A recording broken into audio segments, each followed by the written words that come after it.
17வது நூற்றாண்டில் உலகின் ஒற்றை வல்லரசாக திகழ்ந்த டச் பேரரசு அன்றைய காலகட்டத்தில் டச் கில்டர் எனப்படும் டச் நாட்டுடைய கரன்சியே உலக ரிசர்வ் கரன்சியாக பயன்படுத்தப்பட்டது. தங்கத்தால் உருவாக்கப்படும் இந்த நாணயங்கள் உலக அளவிலான வணிகர்களின் வர்த்தகத்திற்கு பெருமளவு பயன்படுத்தப்பட்டது. காலப்போக்கில் உலகத்தின் முதல் ரிசர்வ் கரன்சியாக டச்சின் கில்டர் நாணயங்கள் உருவெடுத்தது. உலகின் பல நாடுகளின் மீது காலனி ஆதிக்கம், வணிக பொருட்களின் ஏற்றுமதியில் உலகின் நம்பர் 1 நாடு, உலகின் ரிசர்வ் கரன்சியாக டச் பில்டர் ஆகிய இந்த மூன்றும் 17வது நூற்றாண்டில் உலகின் ஒற்றை பொருளாதார வல்லரசாக டச் பேரரசை மாற்றியது. இதே பாணியை பின்பற்றி 18, 19ஆம் நூற்றாண்டுகளில் பிரிட்டிஷ் பேரரசு, அதைத் தொடர்ந்து தற்பொழுது அமெரிக்காவே உலகை மேலாதிக்கம் செய்யும் பொருளாதார வல்லரசாக திகழ்ந்து வருகிறது. இதில் அமெரிக்கா ஒருபடி மேல் சென்று 1971இல் தங்கத்தை நீக்கிவிட்டு காகிதத்தில் செய்யப்பட்ட டாலரையே உலகின் ரிசர்வ் கரன்சியாக மாற்றி அதிர வைத்தது.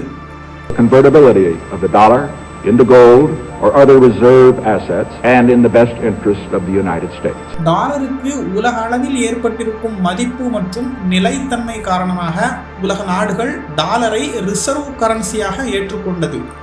உலகின் கிட்டத்தட்ட எல்லா நாடுகளும் தங்கத்துக்கு நிகராக டாலரையும் தங்களது ரிசர்வ் பணமாக சேமித்து வைத்திருக்கிறது.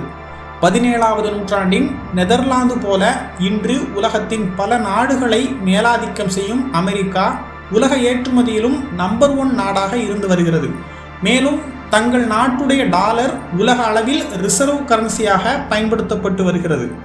இதன் மூலம் தற்பொழுது உலக ஒற்றை பொருளாதார வல்லரசாக அமெரிக்கா இருந்து வருகிறது. ஆனால் சமீபத்தில் நடந்து வரும் சில மாற்றங்கள் அமெரிக்காவில் இதிலிருந்து கொஞ்சம் கொஞ்சமாக சரித்து வருகிறது. குறிப்பாக சீனாவின் பொருளாதார எழுச்சி அமெரிக்காவை கதிகலங்க வைத்திருக்கிறது. அமெரிக்காவின் டாலர் உலக அளவில் அதிக மதிப்பை பெற்றதன் காரணமாக தனிநபரின் வாழ்க்கை செலவு அதிகரித்திருக்கிறது. இதன் விளைவாக அமெரிக்காவில் உற்பத்தியாகி ஏற்றுமதி செய்யப்படும் பொருட்களின் விலையும் பன்மடங்கு அதிகரித்திருக்கிறது. இதனால் குறைந்த விலையில் உற்பத்தி செய்யப்படும் பொருட்களுக்கான சந்தை வாய்ப்பு உலகெங்கும் உருவெடுத்தது. இதை சரியாக பயன்படுத்தி கொண்ட சீனா குறைந்த விலையில் பொருட்களை உற்பத்தி செய்து உலகம் முழுவதும் ஏற்றுமதி செய்கிறது. எந்த அளவுக்கென்றால் இன்றைக்கு டாலர் மதிப்பு அடிப்படையில் கணக்கீடு செய்தால் அதிக அளவிலான ஏற்றுமதியை அமெரிக்கா தான் செய்யும். ஆனால் ரா மெட்டீரியல் எனப்படும் மூலப்பொருட்கள் அடிப்படையில் கணக்கீடு செய்தால் சீனா தான் இன்று உலகின் அதிக பொருட்களை ஏற்றுமதி செய்யும் நாடாக இருக்கிறது. இன்னும் சில வருடங்களில் சீனாவின் ஏற்றுமதி டாலர் அளவிலும் அமெரிக்காவை விட அதிக அளவு உயர வாய்ப்பிருப்பதாக கருதப்படுகிறது. இந்த நிலையில் உலகின் அதிக ஏற்றுமதி செய்யக்கூடிய நாடுதான் உலகை மேலாதிக்கம் செய்யும் ஒற்றை பொருளாதார வல்லரசாக வரலாறு நெடுகிலும் இருந்து வந்துள்ளது. தற்பொழுது அந்த வாய்ப்பு அதிக ஏற்றுமதியின் காரணமாக சீனாவுக்கு கிடைக்குமா என்ற கேள்விக்கான பதில் இன்னும் தெளிவாக இல்லை. ஏனென்றால் டச் கில்டரை போல, அமெரிக்காவின் டாலரை போல சீனாவின் ரென்மின்பி அந்த அளவுக்கு உலக மக்களின் நம்பிக்கை பெறவில்லை. இன்று உலக ரிசர்வ் கரன்சியாக டாலரே இருந்து வருகிறது. டாலருக்கும் சீனாவின் ரென்மின்பிக்குமான வித்தியாசம் மிகப்பெரிய அளவில் இருந்து வருகிறது. இதனால் அதிக ஏற்றுமதி செய்யும் நாடாக சீனா ஒரு திசையிலும், உலக ரிசர்வ் கரன்சியை வைத்திருக்கும் அமெரிக்கா மற்றொரு திசையிலும், உலகின் சக்தி வாய்ந்த கூட்டமைப்பாக ஐரோப்பா யூனியன் மற்றொரு திசையிலும் ஆகிய இந்த 3 உலகின் மிக முக்கிய பொருளாதார வல்லரசாக இனிவரும் காலங்களில் இருக்கும் என்று கணிக்கப்படுகிறது.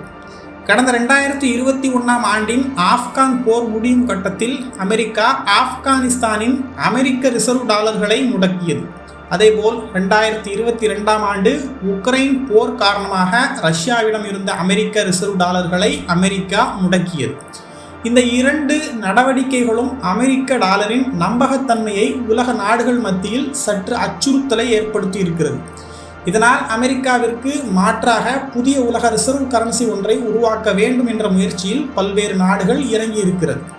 இதன் ஒரு பிரதிபலிப்பாகத்தான் பிரேசில், ரஷ்யா, இந்தியா, சீனா மற்றும் சவுத் ஆப்பிரிக்கா ஆகிய 5 நாடுகளின் இணைந்த பிரிக்ஸ் கூட்டமைப்பு பிரிக்ஸ் கரன்சி என்ற புதிய கரன்சியை உருவாக்க தீர்மானித்து அதற்கான பணிகளில் மிக தீவிரமாக இறங்கி வருகிறது. இது நடைமுறைப்படுத்தப்பட்டு டாலருக்கு நிகரான கரன்சியாக பிரிக்ஸ் கரன்சி மாறினால் அமெரிக்காவின் ஆட்டமும் முடிவுக்கு வரும். இதன் மூலம் சீனா பயனடையக்கூடும் என்று எதிர்பார்க்கப்படுகிறது. ஆனால் இது முழுமையாக நடைபெற எந்த அளவு சாத்தியம் என்பதை பொறுத்திருந்துதான் பார்க்க வேண்டும்.